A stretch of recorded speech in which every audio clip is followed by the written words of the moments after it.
तुम्ही बीडच्या घटनेसाठी एकवटलेले आहात हे पाहायला मिळते, पण तशीच घटना परभणीत सुद्धा झाली होती। पोलीस प्रमुख मागणी आजची काय होती? तुम्ही राज्यपालांना आम्ही आज आदरणीय महाराजांच्या संभाजी महाराजांच्या नेतृत्वाखाली सर्व पक्षाचे मंडळी राज्यपालांची भेट घेतली। आमची मागणी महाराजांनी सांगितलेली आहे। याच्यातले चौकशी अधिकारी बदलले पाहिजे। चौकशी अधिकारी हे आरोपीशी संबंधितच आहे, त्यांचे इंटरेस्ट तिथं आहेत, त्यांची तिथं बदली झाली पाहिजे। तिथं एक IPS दर्जाचा अधिकारी जो राज्यस्तरावर सक्षम यंत्रणा राबवणारा आहे याची नेमणूक झाली पाहिजे। एक आणि याची सगळी संशयाची सुई याला राजकीय आशीर्वाद धनंजय मुंडेंचा आहे आणि म्हणून धनंजय मुंडेंचा राजीनामा झाला पाहिजे। या दोन मागण्या आम्ही राज्यपालांकडे केलेल्या आहेत।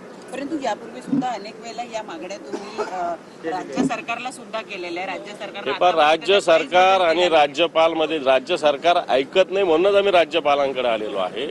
राज्यपाल या राज्याचे पूर्ण घटनात्मक प्रमुख आहेत, त्यांच्या दरबारात येऊन आम्ही आमची विनवणी केली। शेवटी या राज्याचे प्रमुख राज्यपाल आहेत, न्याय मिळेल असं वाटतं। राज्यपालावर विश्वास तर ठेवावा लागेल आपल्याला। जरांगेसारखे काही लोक हे बीड मधलं वातावरण, जातीय वातावरण हे बिघडवण्याचा प्रयत्न करतात, घरात घुसून मारू असल्या। पण मला असं वाटतं संविधानाची गोष्ट आपण करतो, संविधानाच्या पद्धतीनंच या गोष्टी व्हाव्यात। जातीपातीचा रंग याला दिला जाऊ नये। ही माणुसकीची हत्या आहे आणि माणुसकीची हत्या कोणीही सहन करणार नाही, या भूमिकेतून राज्य सरकारने जावं।